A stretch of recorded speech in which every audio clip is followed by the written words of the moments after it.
this part one.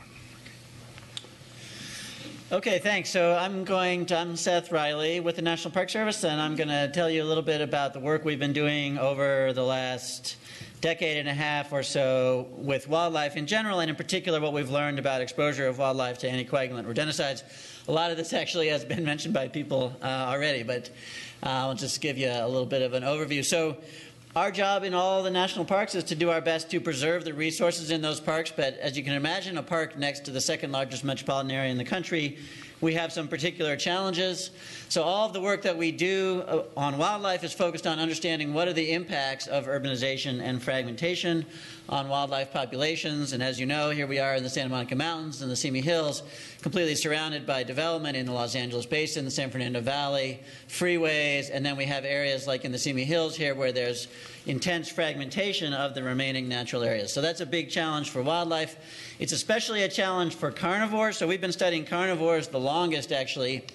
So bobcats, coyotes, mountain lions, and gray foxes a little bit. And carnivores are especially likely to be at risk from the effects of urbanization and fragmentation because they need a huge amount of space and because they're high on the food chain, so they are going to be potentially picking up toxicants like rodenticides. So we've been studying them for 19 years now, and our goal is to understand in general how are these animals making it in this very urban and fragmented landscape, and how are various aspects of their ecology and behavior related to development. And in particular, I'm going to talk today not about most of these things, we just have a few minutes, but about survival, but especially about causes of mortality, and then of course about toxicants, specifically these rodenticides. So with coyotes, we studied coyotes intensively for 9 years in the Simi Hills and the northern Santa Monica Mountains. Radio collared 110 different coyotes. The biggest source of mortality, not surprisingly, was getting hit by cars. But the second biggest source of mortality in this coyote study was dying from anticoagulant poisoning, and that's what happened to this animal here. So this animal was not found here. This is when we brought it back to our facility to examine him. He was found out in the middle of the park. He was laying there. He was not near a road. There was no signs of trauma. And then when we opened him up, he had bled to death internally, and that's what typically happens in these cases of anticoagulant toxicosis.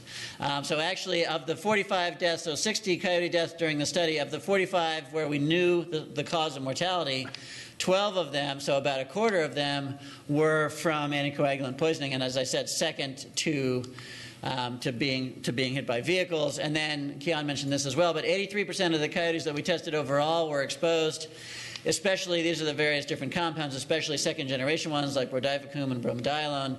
And overall, over a third of them were exposed to multiple compounds, which also makes it pretty clear that they're getting exposed multiple times. Now with bobcats, we've been studying bobcats for 19 years now. We're over 300 bobcats that we've studied, that we've handled, and over 180 that we've radio tracked. With bobcats, it's interesting, we have not seen bobcats generally dying directly from bleeding internally to death like we do with the coyotes. But interestingly, with the bobcats, and a couple people have mentioned this, starting in late 2001 and especially in 2002, we started to see this mange disease, notohedric mange, and we had not seen it in the first 6 or 7 years of the study, and so all the first animals that we saw, we took and had the state lab do a full necropsy, and they found that all the animals that were dying of mange were also exposed to rodenticides, and the vets actually suggested to us maybe there's a relationship there where they're more likely to get bad illness from the mange if they are exposed to these toxicants, and that's exactly what we found. So this is through 2008, but we're continuing to see the same thing since then, that, for example, animals that died of mange, 22 out of 26 that died of mange had at least 0.05 parts per million of these rodenticides, whereas only 9 of 21 that didn't die of mange were exposed. So they can still get exposed and not necessarily die of mange, but there's a very strong relationship here, so this is highly statistically significant, between being exposed to these rodenticides above a certain level and getting mange. And actually, I'll say there's been a lot of our recent work was done by my graduate student Laurel Sarias, who recently got her PhD at UCLA, and she has actually done some really interesting work on the immunology of bobcats. and actually found effects on their immune system from the rodenticides, which is, we think, is what is going on and causing this relationship here. But the mange had a big effect, as a couple people have mentioned, on the survival and just the presence of bobcats in the Simi Hills. So these are survival rates for bobcats over the study, and this is the chance of a bobcat surviving from one year to the next. So you can see these survival rates are pretty high, about 75%. And then in 2002, they dropped off to 50%, and then in 2003 to under 30%. So a big drop in survival rates of the bobcats we were radio tracking. And this is just an indicator of how many bobcats are out there, the number of scats that we collect on these transects that we walk.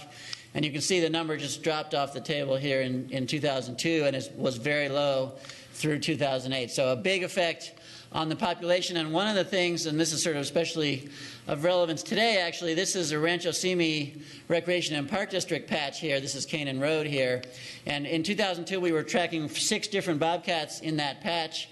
5 of those 6 died by 2004 of mange, and the 6th one we lost track of. And for many years, we saw essentially no sign of bobcats in that parkland. So big effects from this mange epizootic, and then it looks like the mange is associated with the rodenticides. But overall, with the bobcats, the work I've talked about mostly so far was in the Simi Hills here in the northern Santa Monica Mountains. But as I said, Laurel worked, extended the bobcat studies across all of the Santa Monica Mountains and even across 405 and even all the way out to Griffith Park. So now we have a much bigger sample size, 265 different animals that she looked at. And this is what it looks like. The ones that are filled in are exposed to rodenticides, and the ones that aren't are not. And you can see lots of exposure here in the Simi Hills, and also some in some of these more urban and fragmented areas on the other side of 405. But even in places like Point Mugu State Park, which is the least developed part of the mountains, we're still seeing some exposure to these poisons. And overall in bobcats, this is just in our area, 93% of the animals that we could test the liver were positive. And the most complete testing we have is blood and liver together. 95% of those animals were exposed. So a huge percentage of the animals out there is exposed. It's not related to sex, so both males and females are highly exposed, both adults and juveniles. And in fact, even a couple of fetal bobcats in the Simi Hills that we tested had already been exposed. Especially these second-generation ones like Brodifacoum and bromadiolone and difethiolone, but even difascinone, which is the most common first-generation one, we're seeing 30% exposure in blood and close to 40% in the liver. And we're seeing exposure to multiple compounds. Sorry, the numbers are getting a little messed up by this computer here, but if you look at the purple numbers, which is, again, the most complete testing where you have blood and liver, 5% were negative, as you saw on the last slide. 5% are exposed to one compound.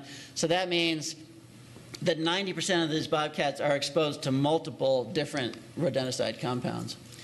So what about the landscape is associated with this exposure? So Laurel looked at commercial and industrial areas, residential areas of different densities, and then what we call altered open areas like golf courses and parks, and found, not surprisingly, that high-density single-family residential areas, commercial and industrial areas, and these altered open areas were all positively associated with rodenticide exposure. And then, not surprisingly, natural areas were negatively associated.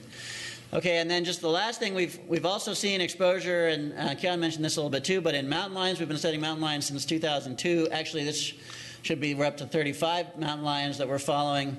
And as Kian mentioned, 2 mountain lions, P3 and P4, died directly from the rodenticide poisoning, just like the coyotes have, and they actually both lived in the Simi Hills and occasionally crossed 118 and lived in the Santa Susana Mountains. Interestingly, both of those mountain lions also had been exposed to notoedric mange, which was the first 2 cases in free-ranging mountain lions of mange that anyone had reported. They didn't die of it like the bobcats do. They didn't get as sick with it, but you can see clearly that's P3 there, that he's got that mange.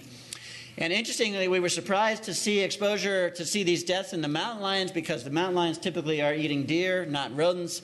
But actually, both of these mountain lions killed deer. So these black dots here are coyote kills that they made within the month before they died. And so we think what's potentially happening with the lions is that, as I said, 83% of the coyotes are exposed, right? So the coyotes are getting it likely from the rodents, and then the mountain lions, although they're mostly eating deer, once in a while they eat coyotes, and they probably get a big slug of it when they go right for the liver there.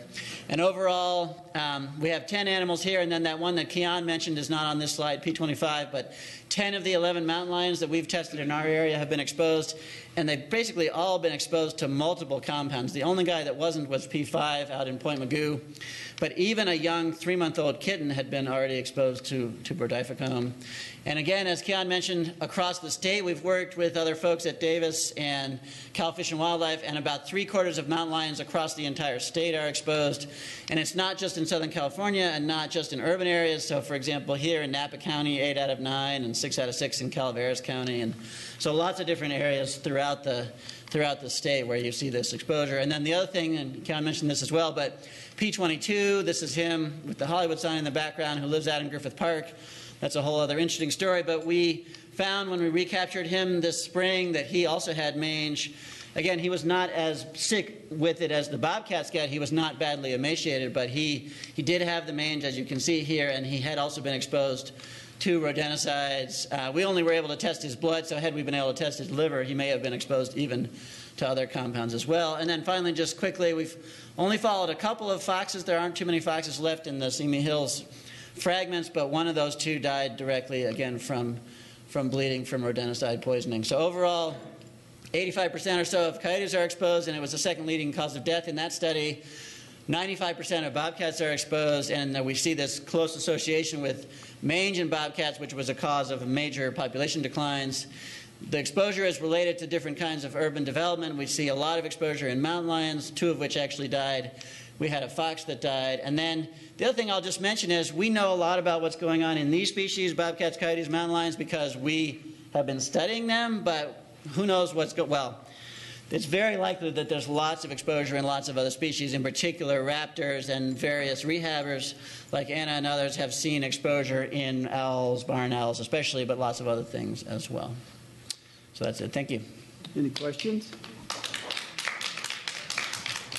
Any questions? Thank you very much to Mr. Riley and Mr. Shulman. We appreciate it.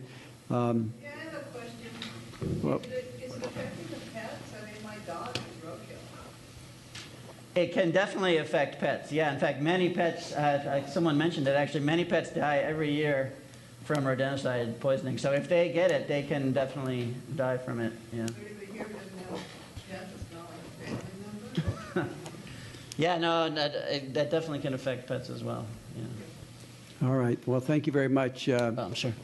I talked to the city attorney. We don't have on the agenda to discuss whether or not to go to the next step, just so you know that. So my intention, unless there's objection from the council, is to agendize it at a future meeting to discuss the next step, and we'll let you know so you can be here if you so choose. Yeah, okay. And if anyone has other questions for me in the interim, I'd be happy to ask them. Thank you all for coming. Appreciate it.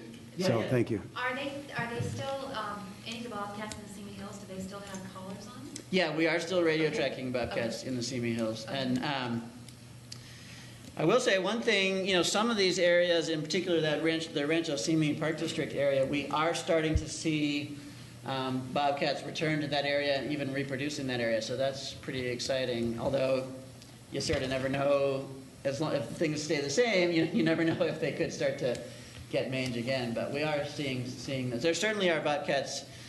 They really went down during that period, but they've started to come back, it seems like, in some places. Yes. One question. Okay, and this will be the last question, because when I ask questions, I was asking that of the council, but you can be the last question. No, that's all right. No. So if you have questions, I'm sure they'll go back out in the lobby there, and they'll answer your questions. Okay. Go ahead, Mr. Schulman.